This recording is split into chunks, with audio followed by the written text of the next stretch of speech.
হঠাৎ বিশ্বনবী দেখলেন আকাশের সূর্যের আলো ক্ষীণ হতে শুরু করেছে, কমতে শুরু করেছে। তিনি খেয়াল করে দেখলেন এর কারণ সাইয়েদনা জিব্রাইল বিশাল ফেরেশতাদের বহন নিয়ে পৃথিবীতে নেমে আসছেন। পড়েন সুবহানাল্লাহ।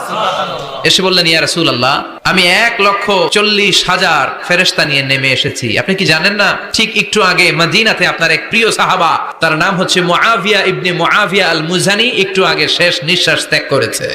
বিশ্বনবী তো অবাক, ঘটনা কি? কোন সাহাবীর গায়বানা জানা যায় তো ফেরেশতা নামে না আকাশের উপর থেকে? বিশ্বনবী জিজ্ঞেস করলেন, জিব্রাইল, কোন সাহাবীর গায়বানা জানা যায়? তোমরা আকাশ থেকে এত ফেরেশতার বহর নিয়ে নামো নাই? কি এমন আমল করেছে আমার মুআবিয়া? কি এমন ভালো গুণ ছিল, ভালো আমল ছিল, যার কারণে আরশের উপরে তার এত সম্মান?